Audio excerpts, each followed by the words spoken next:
எனக்கு என்னுடைய நாடுதான் மிக மிக முக்கியமானதாகும். இந்த தேச மக்கள் அனைவரும் முக்கியமானவர்கள். அதிலும் சமூகம் மற்றும் பொருளாதார நிலையில் பின்தங்கியவர்களும் ஒடுக்கப்பட்டவர்களும் தான் எனக்கு மிக முக்கியமானவர்கள். அப்பா, பெரிய வக்கீல பார்த்துட்டோம். நாளைக்கு நாம ஜெயிச்சிடுவோம்னு சொன்னாரு. நீங்க கவலைப்படாதீங்கப்பா. என்ன பண்றதுன்னு தெரியாம தான் நாங்க குழம்பி போயிருந்தோம். ஆனா பீமா தான் எல்லாம் செஞ்சான். நீ சொன்னது சரிதான் ராம்ஜி. உண்மையிலேயே உன் பையன்கிட்ட ஏதோ இருக்கு. இப்படியெல்லாம் நடக்கும்னு நான் கொஞ்சம் கூட நினைச்சு பார்க்கல.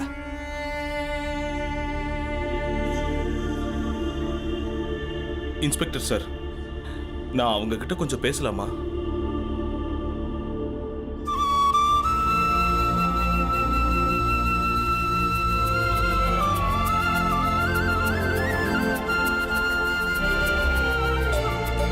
எப்படி இருக்கு புரிஞ்சா?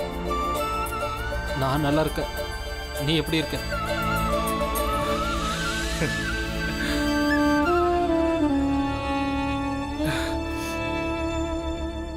குழந்தைங்க எல்லாரும் நல்லா இருக்காங்க.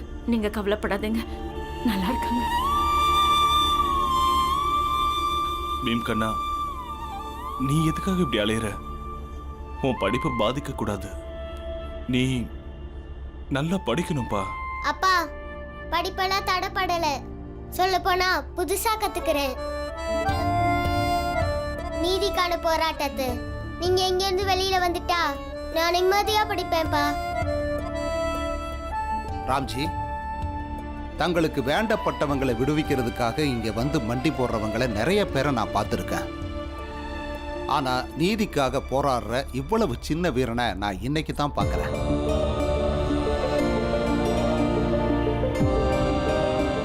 ராம்ஜி, நாளைக்கு என்ன தீர்ப்பு வேணாலும் வரட்டுமே. ஆனா இன்னைக்கு இந்த சின்ன பீமராவை பார்க்கறதுக்கு ரொம்ப சந்தோஷமா இருக்கு.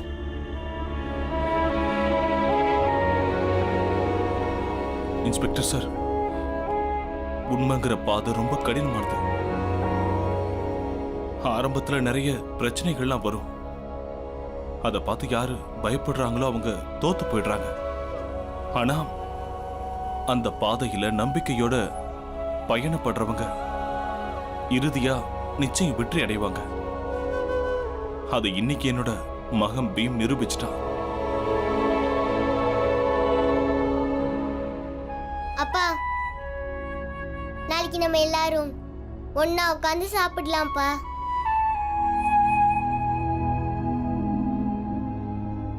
நாளைக்கு கண்டிப்பா நம்ம ஜெயிப்போம்.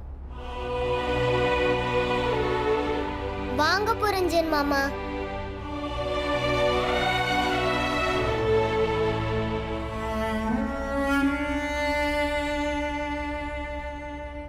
நம்பிக்கையா இருங்க, எல்லாம் சரியாயிடுங்க. ஆமா, சொல்ல போனா நிறைய கெட்ட எண்ணங்கள் வர ஆரம்பிச்சிருச்சு. என்னோட வாழ்நாள் முழுக்க இருள் நிரம்பிய சிறைக்குள்ளேயே கழிக்க வேண்டி வந்துடுமோன்னு நான் பயந்தேன். ஆனா நம்ம பீம் நமக்காக நாளைக்கு ஒரு புது விடியலை கொண்டு வர போறான். விடுதலைங்கிற விடியல்.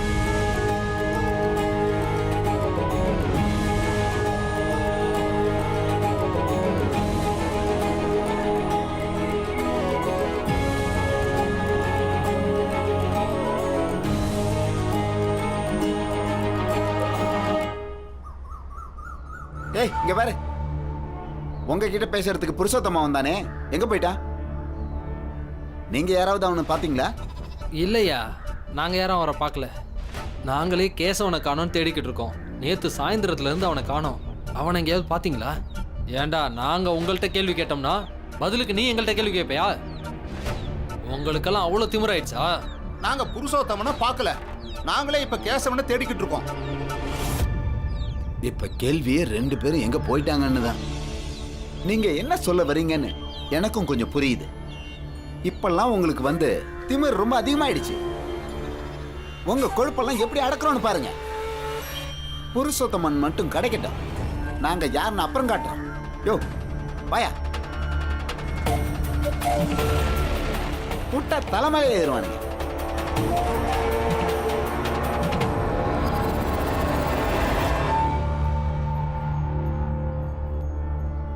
அவங்க புருஷோத்தமனை பார்க்கவே இல்லைன்னு சொல்றாங்க. புருஷோத்தமனம் விடுங்கயா. அந்த பீம்ராவ் வக்கீல பார்த்து பணத்தையும் கையெழுத்தையும் கொடுத்துட்டானா. அந்த வக்கீலம் கேஸ் எடுத்து நடத்த தயாராயிட்டார். ஒன்றும் பிரச்சனை இல்லை. கேஸ் நடத்துறதா இருந்தா நடத்திக்கட்டும். நம்ம ஜாதியை விட பெரிய அதிகாரமோ சட்டமோ எதுவும் இல்லை. சேட்டையா, நாம தான் ஜெயிப்போம். முடிவு மட்டும் வந்துடட்டும். அதுக்கப்புறம் இவனுங்கள மாட்டடிக்கிற மாதிரி அடிச்சு ஒரு வழி பண்ணிடலாம். நாளைக்கு தீர்ப்பு மட்டும் நம்ம பக்கம் வந்துருச்சுன்னா நம்ம படுற கஷ்டம் எல்லாம் தீர்ந்துடும். அமாவாசை இரவா இருந்தாலும் அடுத்த நாள் விடிஞ்சுதானே ஆகணும். நாளைக்கு விடிய போற பொழுது சூரியனோட ஒளி கதிர்களால தீமையை அழிக்கிற பொழுதா இருக்கும். நீங்க சரியா தான் சொல்றீங்க அண்ணா. எல்லா நம்பிக்கையையும் இழந்துட்டு நின்னோம். ஆனா இன்னைக்கு நாம எதிர்காலத்தை பத்தி பேசிக்கிட்டு இருக்கோம். வாய்மையே வெல்லும்னு நம்பிக்கையோட பேசிட்டு இருக்கோம். நீதி கண்டிப்பா கிடைக்கும்.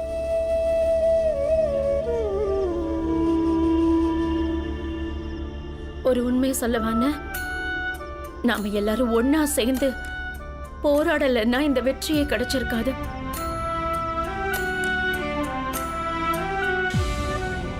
எறும்புகள்லாம் ஒன்னா சேர்ந்துச்சுன்னா பெரிய பாரத்தை கூட அசைச்சு பாத்துறோம்னு சொல்லுவாங்க.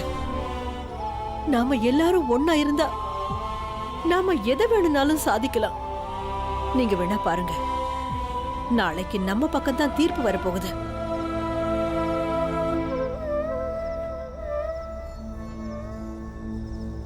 என்ன நடந்தாலும் சரி, நாளைக்கு தீர்ப்பு நம்ம பக்கம்தான் வந்தாகணும். கண்டிப்பா வரும். இப்ப நமக்கு அதுதான் தேவை. அப்பதான் அந்த ஜாதிக்காரனுக்கெல்லாம் எப்பவுமே நம்மள ஜெயிக்க முடியாதுன்ற பயம் இருக்கும். அதுக்கப்புறமா எல்லாரும் ஒன்னா சேர்ந்து ஆடாம பாலை சுருட்டிக்கிட்டு ஒழுங்கா இருப்பாங்க. சேட்டையா, நீங்க கவலைப்படாதீங்க. ஜெயிக்க போறது நாம தான். அந்த எறும்புங்கெல்லாம் ஏனங்களான நம்ம கூட மோத போகுதா? சரியா சொன்னா. ஆசிரியர் ஐயா, நீங்க என்ன நினைக்கிறீங்க? நாளைக்கு நடக்கிற போட்டியில யார் ஜெயிப்பாங்க? ஊருக்குள்ள இந்த அதிகாரம் உள்ள ஜாதி ஜெயிக்க போதா, இல்ல ராம்ஜி மாதிரி பாவப்பட்டவங்க உள்ள ஜாதி ஜெயிக்க போகுதா? தெரியலையே ஆசிரியர் ஐயா. ஆனா நம்ம 2 பேரும் இப்படி இருட்டுல உட்கார்ந்து ஒரு விடியலை எதிர்பார்க்கறது மகிழ்ச்சியா இருக்கு. நம்ம பிறந்த ஜாதி தோக்கணுமேனு காத்துக்கிட்டு இருக்கோம்.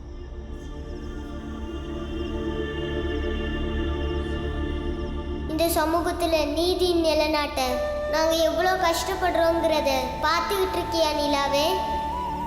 ஆனா நான் கண்டிப்பா வளர்ந்து பெரிய ஆளாகி எல்லாருக்கும் எளிமையா நீதி கிடைக்கிற ஒரு நிலைமையை நான் உண்டாக்குவேன். நகைகளை விற்காம இருந்திருந்தா ஒரு வக்கீல நியமிச்சு எங்களால கண்டிப்பா வளர்க்க அழைக்கவே முடியாது. இப்படி எத்தனை ஏழைகள் குற்றங்களுக்காக வாதாட முடியும்? இந்த நாட்டுல நீதி அதிகமா தேவைப்படுறதே ஏழைகளுக்கு தான்.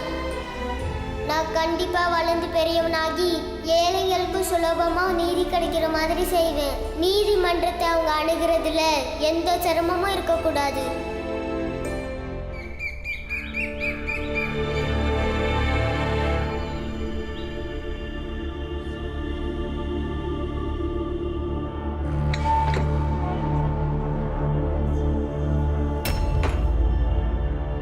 வணக்கம் வக்கீல் ஐயா. இதுல 60 ரூபாய் இருக்கு. ஐயா, நீங்க இப்போ வாதாட போற அந்த கேஸை வாதாடக்கூடாது. வீட்டுக்கு கிளம்பி போங்க, இல்ல இங்கேயே உட்காந்து தேநீர் குடிங்க. கேஸ வாதாடுறது என்னுடைய தொழில். நான் எதை பண்ணணும் பண்ணக்கூடாதுன்னு நீங்க எனக்கு சொல்லித் தராதீங்க. எனக்கு என்ன பண்ணணும்னு எனக்கு தெரியும். எங்க தொழில் ரொம்ப ஆபத்தான தொழில் வக்கீல் ஐயா. உங்களுக்கு 2 குழந்தைங்க, 2ம் பள்ளிக்கூடத்துக்கு போகுதுங்க. ஒரு சின்ன கேஸை வாதாடுறாங்கிற பேர்ல உங்க குழந்தைங்களுக்கு ஏதாவது ஆயிடுச்சுன்னா அப்புறம் நீங்க உங்க குழந்தைகளோட கேஸை வாதாடுற மாதிரி ஆயிடும். ஜெயிச்சா பெரிய பேரு கிடைக்கும். குழந்தைங்களை இழந்தது தானே. நீங்க ஒரு நல்ல வக்கீல் தான், ஆனா அதை விட நல்ல அப்பா. அதனால முடிவை நல்லா ஆழமா யோசிச்சு எடுங்க. 60 ரூபாய்.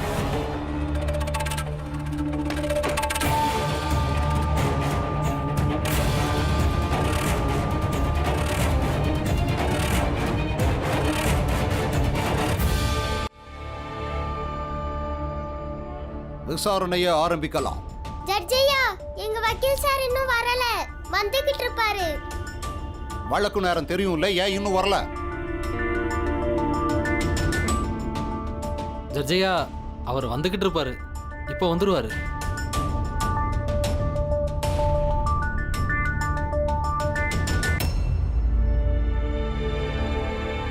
மாய்லாட், ராம்ஜியோட வக்கீல் சார் ரொம்ப புத்திசாலி.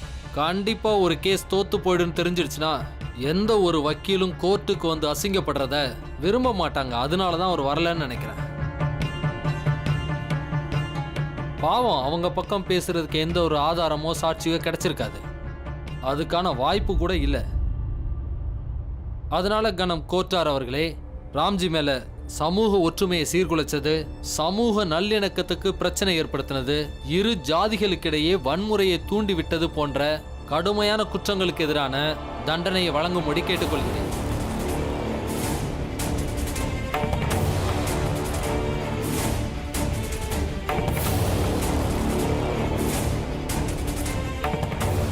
ஆனா ஜட்ஜையா, எங்க வக்கீல் சார் இப்ப வந்துருவாரு.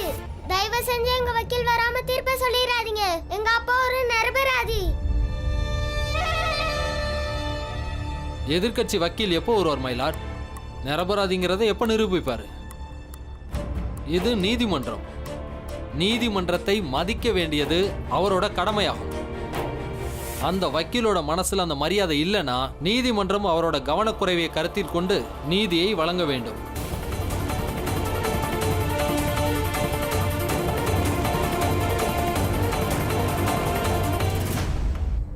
ஆசிரியர் ஐயா, வக்கீல் இவங்களை ஏமாத்திட்டாருன்னு நினைக்கிறேன். அவர் வரமாட்டாரு. விஷயம் தெளிவா புரிஞ்சிடுச்சு. என்னதான் பெரிய வக்கீலா இருந்தாலும் அவரும் நம்மள மாதிரி ஒரு மனுஷன் தானே.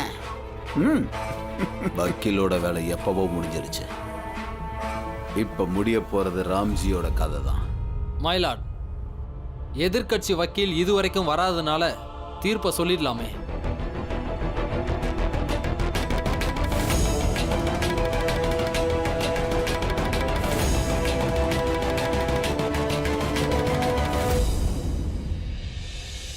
எதிர்க்கட்சி வக்கீல் வராம நீதி வழங்குறதுல நீதிமன்றத்துக்கு உடன்பாடு இல்லை.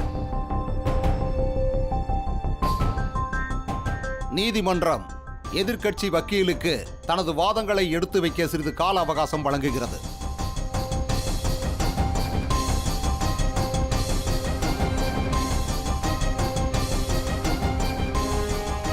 அரை மணி நேரத்திற்கு பிறகு இந்த நீதிமன்றம் தனது விசாரணையை துவக்கும். அப்பொழுதும் அவர் வரவில்லை என்றால் நீதிமன்றம் தனது முடிவை வேறு வழியின்றி அறிவித்துவிடும்.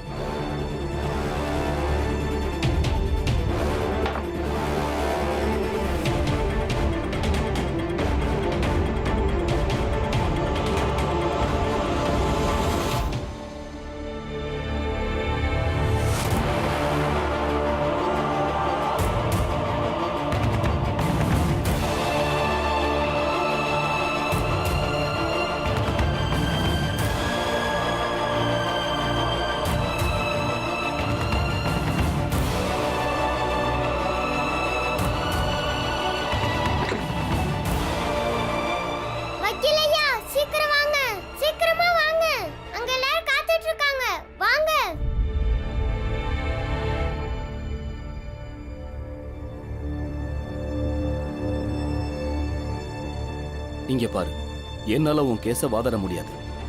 ஃபீஸ் பணத்தை திரும்ப வாங்கிட்டு போயிடு.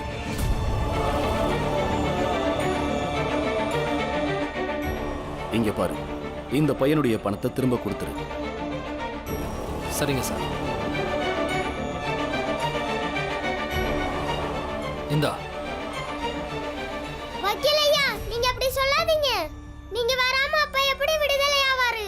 நான் தான் சொல்லிட்டேன்ல, உன்னுடைய கேஸை நான் வாதாட முடியாது. இனி பேச எதுவும் இல்லை.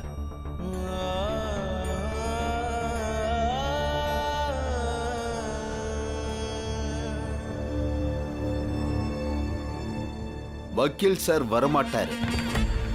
ஏன்னா காலையிலே எங்க ஆளுங்க போய் வணக்கம் சொல்லிட்டாங்க. அதுக்கப்புறம் வக்கீல் சார் எப்படி வருவாரு?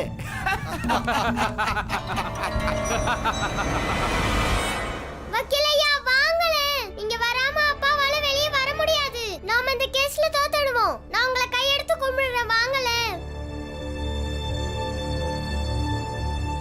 இந்த பார், நீ கையெடுத்து கும்பிடுறதுனால என்னுடைய முடிவுல மாற்றம் ஏற்பட போறது. உடனே இங்கிருந்து கிளம்பிடு, இல்லைன்னா போலீஸை கூப்பிட்டு உன்னை இங்கிருந்து அடிச்சு வெளியே துரத்த வேண்டியிருக்கும்.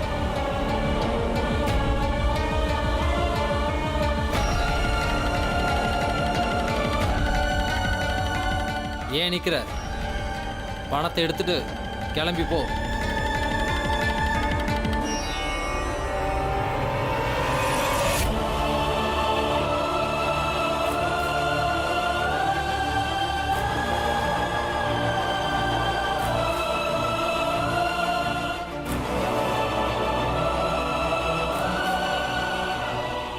வக்கீல் ஐயா, நான் கிளம்புறதுக்கு முன்னாடி உங்ககிட்ட ஒன்று சொல்ல ஆசைப்படுறேன். சொல்லு. எங்க அப்பா ஒரு ரிட்டையர்ட் சுபேதார். ஒரு நாள் அவர் வேலைக்கு போறதுக்கு முன்னாடி கண்ணாடியில நின்னு பார்த்துட்டு இருந்தாரு. அப்ப நான் அவர்கிட்ட கேட்டேன், என்னப்பா பார்த்துட்டு நிக்கிறீங்க? இல்ல, என்னால என் கண்ணை ஏறெடுத்து பார்க்க முடியுதா இல்லையான்னு பார்த்துட்டு இருக்கேன். புரியலையே. அதாவது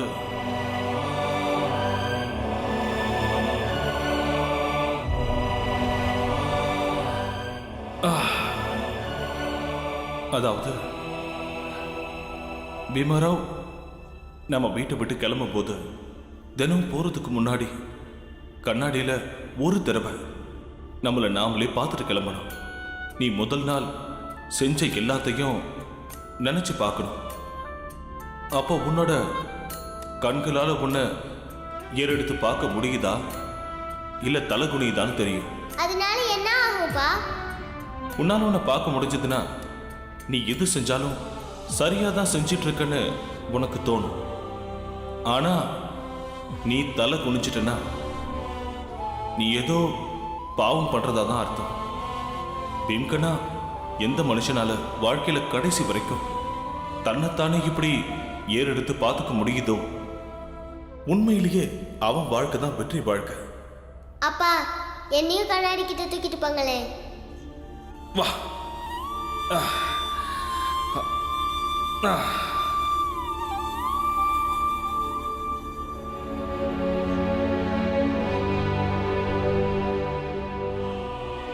அப்பா, என்னால நேரா பார்க்க முடியுது. அப்ப நான் எந்த தப்பு பண்ணல. வக்கீல் ஐயா, எங்க அப்பா ஜெயிச்சாலும் தோத்தாலும் என்னால நாளைக்கு காலையில இந்த கண்ணாடி முன்னாடி நின்னு தலை குனியாம என்னால என்ன பார்க்க முடியும். நீங்களே ஒரு தடவை கண்ணாடி முன்னாடி நின்னு பாத்துக்கோங்க.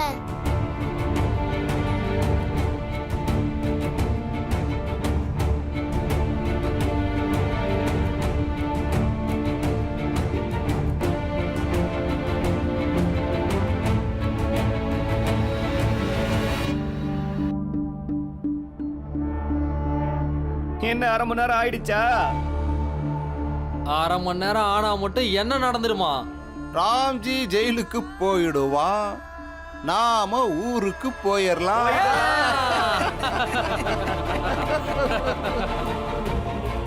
இந்த பீம் எங்க போயிட்டான்? இது வரைக்கும் அவனை காணுமே.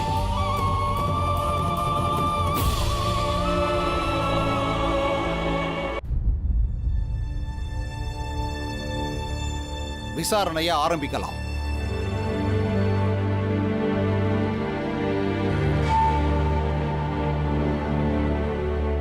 மைலாட், ராம்ஜியோட வக்கீல் இதுவரைக்கும் வரல. அதனால நீதிமன்றம் இனியும் காலதாமதம் பண்ணாம இந்த வழக்குல தன்னோட நீதியை வழங்குமாறு கேட்டுக்கொள்கிறேன். சார் சார் மன்னிச்சிடுங்க, கொஞ்ச நேரம் காத்துக்கிட்டு இருக்கலாம் சார். என் மகன் பீம் வக்கீல் ஐயாவை கூட்டிட்டு வரதுக்கு போயிருக்கான். அவன் வந்துருவாங்க ஐயா, கொஞ்சம் காத்துட்டு இருக்கலாம் ஐயா. ஆமா ஜட்ஜ் சார், என் மகன் வந்துடுவான். கண்டிப்பா வக்கீல் சார் கூட்டு வருவான்.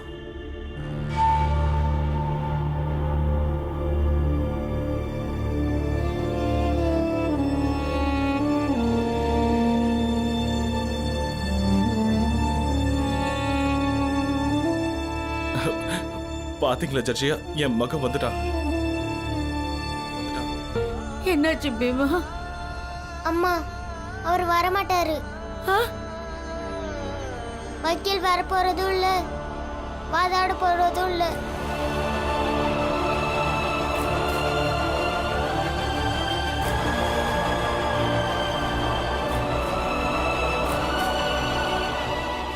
என்னோட அப்பா நிரபராதி சர்ச்சையா, அவரை விட்டுருங்க. அப்படி இல்லைன்னா நாங்க எல்லாருமே குற்றவாளி தான். ஏன்னா நாங்க எல்லாரும் சேர்ந்துதான் அந்த அம்மாவுக்கு இறுதி சடங்கு செய்ய முடிவு பண்ணோம். அப்படின்னா எங்களையும் ஜெயில அடிச்சிருங்க. ஏன்னா எங்களால அப்பா இல்லாம இருக்க முடியாது. நாங்க எல்லாரும் அங்கேயே இருந்துக்கிறோம்.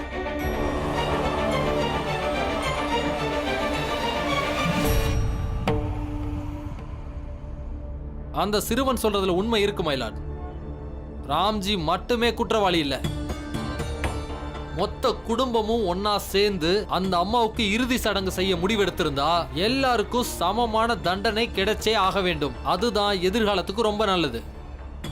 இந்த தண்டனை எடுத்துக்காட்டா இருக்கணும். அப்பதான் ஒரு ஜாதி இன்னொரு ஜாதியோட கலாச்சாரம் மற்றும் பண்பாட்டுல தலையிடாம இருக்கும். இல்ல இல்ல ஜட்ஜியா, அது என்னோட தனிப்பட்ட முடிவு. என்னோட குடும்பத்தை சேர்ந்த யாருக்கும் இதுக்கும் எந்த சம்பந்தமும் இல்ல. என்ன தண்டனை கொடுக்கறதா இருந்தாலும் எனக்கு கொடுங்க. ஏன் இப்படி எல்லாம் பண்றீங்க? எங்களை காப்பாத்த எல்லா பழியையும் ஏன் உங்க மேல போட்டுக்கிறீங்க? Bhimabai, order order.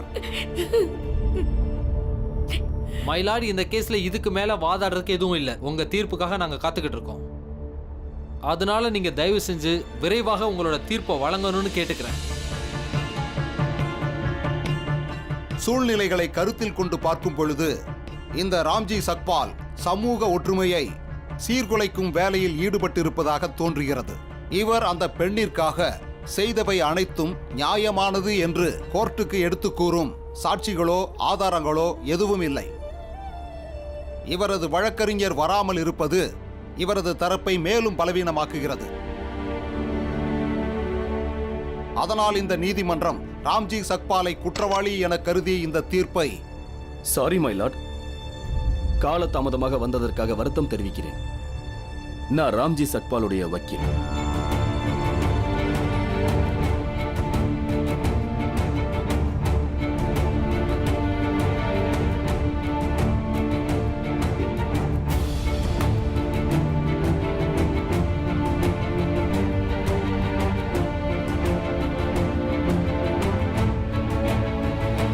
இவ்வளவு பெரிய வக்கீலா இருந்துகிட்டு தாமதமா வரலாமா? காலதாமதமா வந்து கோர்ட்டையே அவமதிச்சிருக்கீங்க. யுவர் ஆனர், நான் இந்த கோர்ட்டுக்கு வரதை தடுக்க பார்த்தாங்க. என்ன மிரட்டினாங்க, பயமுறுத்தினாங்க. நானும் பயந்துட்டேன் யுவர் ஆனர். ஆனா சரியான நேரத்துல அந்த சின்ன பையன் வந்து என் கண்ணை திறந்துட்டான். இல்லைன்னா இந்த நீதிமன்றம் ஒரு தவறான தீர்ப்பு வழங்கியிருக்கும். யுவர் ஆனர், நீங்க அனுமதி அளிச்சா என்னுடைய கட்சிக்காரர் தரப்புல இருந்து கருத்துக்களை எடுத்து சொல்றேன். அனுமதி அளிக்கிறேன். Thank you my Lord.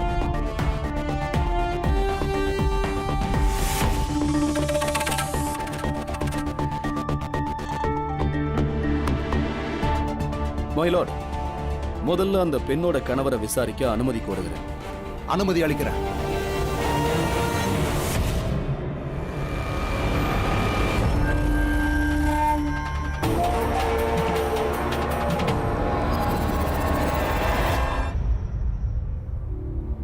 முதல்ல நீங்க சொல்றதெல்லாம் உண்மையை தவிர வேற ஒன்றும் இல்லைன்னு மனசாட்சிப்படி சத்தியம் பண்ணுங்க. எக்காரணம் கொண்டும் போய் சொல்லக்கூடாது. நான் சொல்வதெல்லாம் உண்மை, உண்மையை தவிர வேற எதுவும் இல்லை. நீங்க அந்த பெண்மணிய உங்க வீட்டை விட்டு விரட்டி விட்ட பிறகும் அவங்கள உங்க மனைவியா நினைக்கிறீங்களா? ஆமா ஐயா. Very good. அப்படின்னா நீங்க இன்னொன்னையும் ஒத்துக்கிட்டு தான் ஆகணும். அந்த பெண்மணி எப்படி இறந்திருந்தாலும் சரி, அவங்களுக்கான இறுதி சடங்கை நீங்க தானே செஞ்சிருக்கணும்.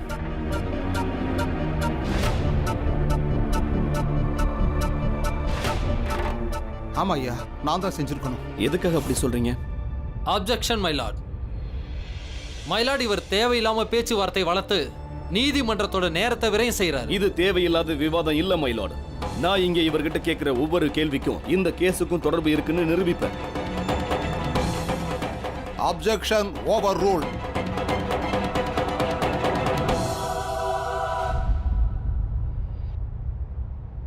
ஏன் அப்படி உங்களுக்கு தோணுது? அவ தர்மத்தை மீறிட்டா, என்னால மீற முடியாதே. அவ தர்மத்தை செய்யாம போனதுக்காக ஏன் தர்மத்தை நான் செய்யாம இருக்க முடியுமா? ஒத்துக்கிறேன். நீங்க உங்க தர்மத்தை ரொம்ப ரொம்ப மதிக்கிறீங்கன்னு ஒத்துக்கிறேன். சரி, எனக்காக ஒண்ணு சொல்லுங்க. உங்க மனைவி இறந்து எத்தனை நாள் ஆகுது? 10 நாள்.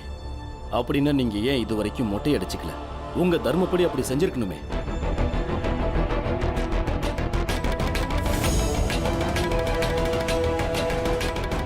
அப்ஜெக்ஷன் மைலார்ட்.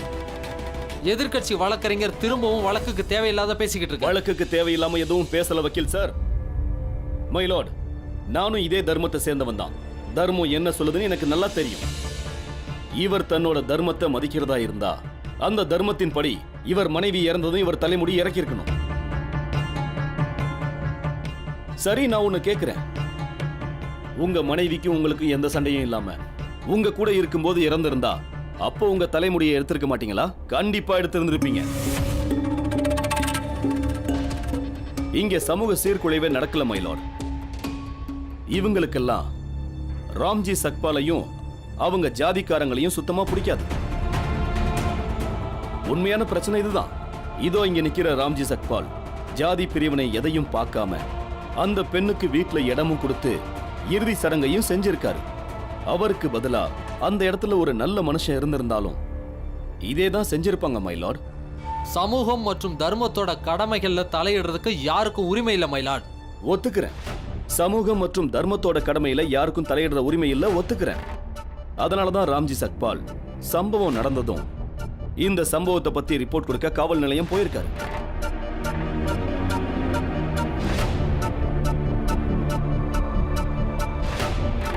யுவர் ஆனர், நான் இது தொடர்பா போலீஸ் அதிகாரியை விசாரிக்க அனுமதி கேட்கிறேன். ஐ ஆப்ஜெக்ட் மைலார்ட். சமூகம் மற்றும் தர்மத்துக்கு எதிராக செயல்பட்டதுக்கான வழக்கு இது. இதுக்கும் போலீஸ் இன்ஸ்பெக்டருக்கும் என்ன சம்பந்தம் இருக்க போகுது? நீதி ஒவ்வொரு சமூகத்திலையும் நிலைநாட்டப்பட வேண்டிய ஒண்ணு. காலம் காலமா இந்த சமூகமும் தர்மமும் இதைத்தான் சொல்லுது. ஒரு பெண்ணோட கொலையில சம்பந்தப்பட்ட வழக்கு இது மைலார்ட். அதனால போலீஸ் இன்ஸ்பெக்டரை கண்டிப்பா நம்ம விசாரிச்சு தான் ஆகணும். Objection over rule. அனுமதி அளிக்கிறேன். இன்ஸ்பெக்டர் சார், நீங்க கூண்டுக்குள்ள வரலாம். சார்,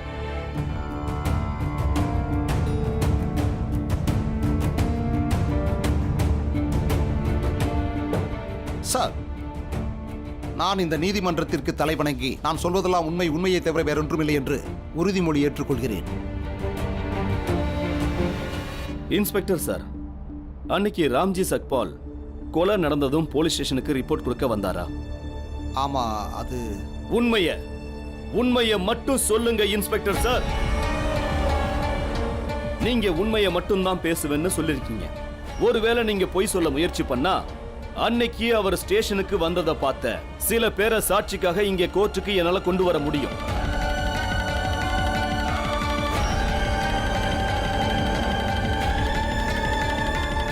ஐயா வந்திருந்தாரு.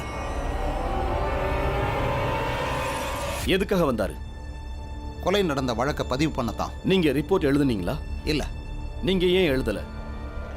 மயிலாடு, ராம்ஜி சக்பாலே என்கிட்ட கொலை நடந்த இடத்துல எல்லாரும் நான் தான் கொண்டேன்னு சொன்னதா சொன்னாரு.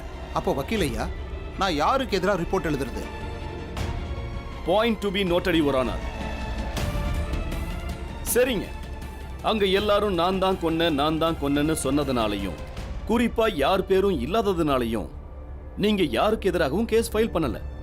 ஆனா அதுக்காக உடனே நீங்க போய் உடலை கைப்பற்றி பிரேத பரிசோதனைக்கு அனுப்பணும்னு தோணல? மைலாட், சட்டத்துக்குன்னு சில விதிமுறைகள் இருக்குது. இந்த வழக்கு சமூகம் மற்றும் தர்மத்துக்கு எதிராக செயல்பட்டதுக்காக நடக்குது. இவர் கேட்கிற கேள்விகளுக்கும் அதுக்கு என்ன சம்பந்தம்? நிறைய சம்பந்தம் இருக்குது மை லார்ட். சட்டம் தன்னுடைய கடமையை பாரபட்சம் இல்லாம செய்யணும். அப்படி இல்லைன்னா இந்த சமூகம் சட்டத்தை தன்னுடைய இஷ்டத்துக்கு தன்னுடைய கைகள்ல எடுத்துக்கும். யுவர் ஆனர், சட்டம் தன்னுடைய கடமையை பாரபட்சம் இல்லாம செஞ்சிருந்தா இப்படி தேவையில்லாம எந்த ஒரு நிரபராதியும் தண்டனை அனுபவிக்க வேண்டி வராது. அது மட்டும் இல்லாம அந்த பெண்மணியுடைய கொலையும் அங்க நடந்திருக்காது.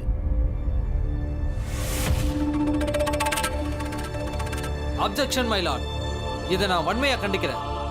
Objection overruled. நீங்க அந்த உடலை கைப்பற்றி ஏன் பிரேத பரிசோதனைக்கு அனுப்பல?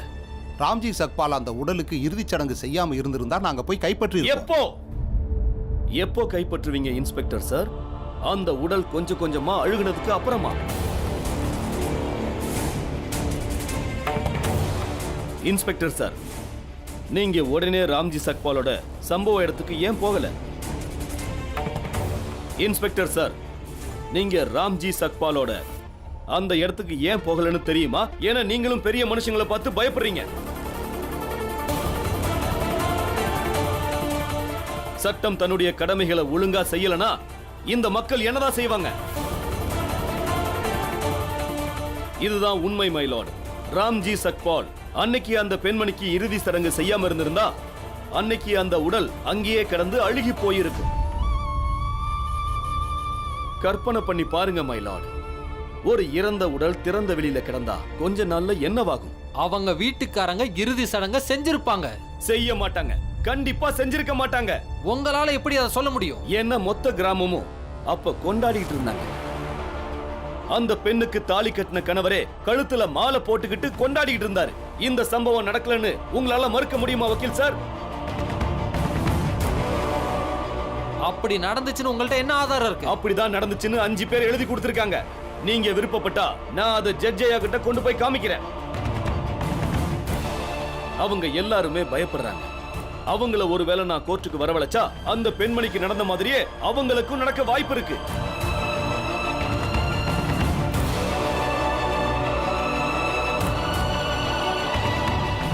நீங்க குறுக்கு விசாரணை செய்யணுமா? No questions my lord. நீங்க இப்ப போகலாம் inspector sir. Sir,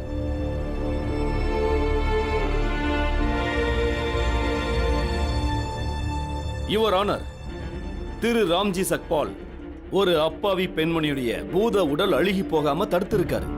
your honour, Ramji Sakpal ஒருவேளை இந்த சமூகத்துக்கோ தர்மத்திற்கோ எதிராக ஏதாவது செஞ்சிருந்தாலும் அதுக்கு ஒரு முக்கியமான காரணம் இருக்கு. ஏன்னா இந்த சமூகமோ நம்முடைய சட்டமோ அதை செய்ய தவறியதால மட்டும்தான் அதை இவர் செஞ்சிருக்காரு. யுவர் ஆனர், மனித நேயத்தோட செயல்படுறது தப்புன்னா ராம்ஜி சக்பால் செஞ்சது தப்புதான். யுவர் ஆனர், ஒரு உயர் ஜாதி பெண்மணி உயிரோட இருக்கும் போதே ஒதுக்கி வைக்கப்பட்டிருக்காங்க. அவங்க இறந்த பிறகும் ஒருத்தர் அவரை பத்தி கவலைப்பட்டதும் அவரை குற்றவாளியாக்கி ஒருத்தரை இங்க கொண்டு வந்து நிறுத்திட்டாங்க. அவருக்கு தண்டனை வாங்கி தர துடிக்கிறாங்க. ஜட்ஜ் ஐயா, உண்மையை சொல்லணும்னா நானும் இவங்க சமூகத்தை சேர்ந்தவன் தான்.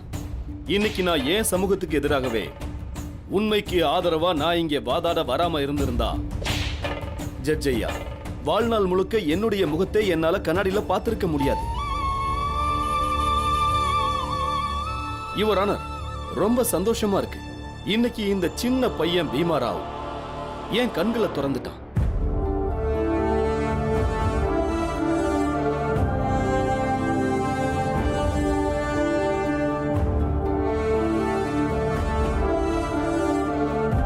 நான் இவன் நம்பிக்கையை உடைக்க எவ்வளவோ முயற்சி பண்ணேன். ஆனா இவன் தோல்வியை ஏத்துக்கவே இல்லை. அவன் போராடினான். தன்னுடைய அப்பாவுக்கு நீதி கிடைக்கணும்னு போராடினான். இந்த கோர்ட்டுக்கு என்னை இழுத்து கொண்டு வந்துட்டான். யுவர் ஆனர், நீங்க என்னுடைய வாதங்களை கேட்டீங்க. நீதி வழங்க வேண்டியது உங்களுடைய கடமை. நாங்க எல்லாரும் உங்க தீர்ப்புக்காக காத்துக்கிட்டு இருக்கோம். That's all my Lord.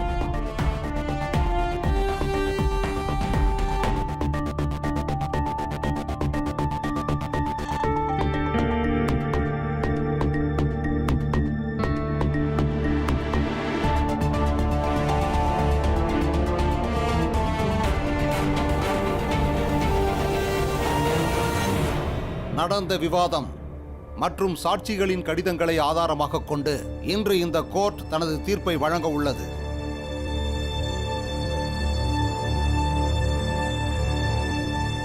Ramji Sakpal அன்று செய்தது தவறான செயல் அல்ல. சமூகத்திற்கென்று சில விதிகளும் கட்டுப்பாடுகளும் உள்ளன. தர்மத்திற்கென்று வழிமுறைகளும் உள்ளன. ஆனால் ராம்ஜி சக்பால் முன் உதாரணமாக நடந்து கொண்டுள்ளார். மனிதாபிமானத்தின் அடிப்படையில் அவர் இதை செய்துள்ளதாகவே தோன்றுகிறது. அதனால் இந்த நீதிமன்றம் ராம்ஜி சக்பாலை குற்றமற்றவராக அறிவிக்கின்றது.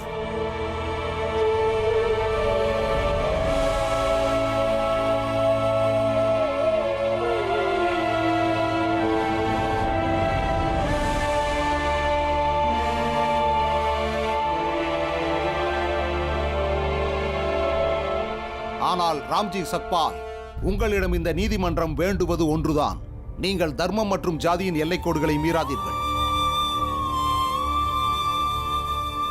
கொல்லப்பட்ட அந்த பெண்ணின் கொலைக்கான காரணத்தை அறிந்து குற்றவாளிகளை கண்டுபிடித்து சட்டத்தின் முன் நிறுத்துமாறு court உத்தரவிடுகிறது.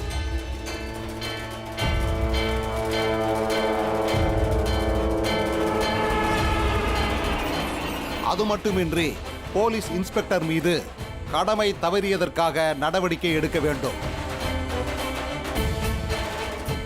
The court is adjourned.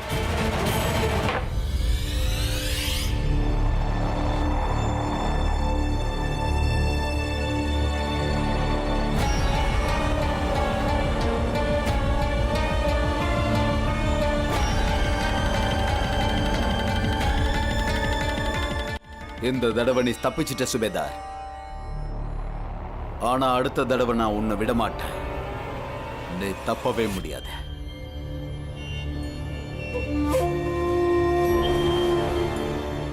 விசாரணை ஆரம்பமாக போகுது சேட்டையா. நீதிங்கிற நெருப்புக்கிட்ட இருந்து எப்படி தப்பிக்கிறதுன்னு யோசிங்க. ஏன்னா அந்த நெருப்போட நாக்கே ஒரு மனுஷனை சீர்திருத்த போதுமானது.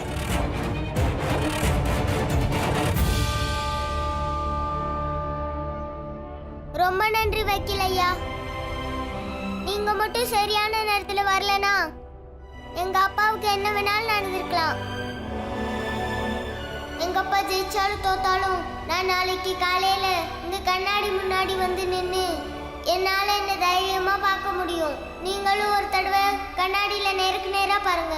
நீ சாதாரணமானவன் இல்ல பீமாராவ், கோடிகள்ல ஒருத்தன். ராம்ஜி சக்பால், உங்க மகன் ரொம்ப அபூர்வமானவன். இவன் பெரியவனானதும் என்னவா வருவான், எவ்வளவு பெரிய ஆளா வருவான்னு இப்ப என்னால சொல்ல முடியாது. ஆனா ஒண்ணு நிச்சயமா சொல்ல முடியும். இவன் வாழ்நாள் முழுக்க பெருமையோட தலை நிமிர்ந்து வாழ்வான். எப்படி தன்மானத்தோட சுய மரியாதையோட வாழணும்னு இந்த சமூகத்துக்கு ஒரு முன்னுதாரணமா இருந்து கத்துக் கொடுப்பான்.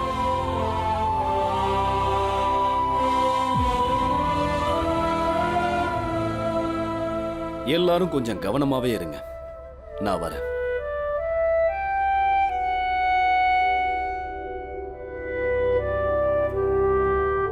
ரொம்ப நன்றி ஐயா. நீங்க தானே வக்கீல் ஐயாவோட விலாசத்தை கொடுத்தீங்க. அதனால தான் நாங்க இதுல ஜெயிக்க முடிஞ்சது. ரொம்ப நன்றி. பீமராவ், எங்களால கண்டிப்பா கண்ணாடியில எங்க முகத்தை பார்க்க முடியாது. நாங்க உனக்கு எவ்வளவோ உதவிகள் செஞ்சிருக்கலாம், ஆனா செய்ய முடியல. இதுக்காக எங்களை மன்னிச்சிடு.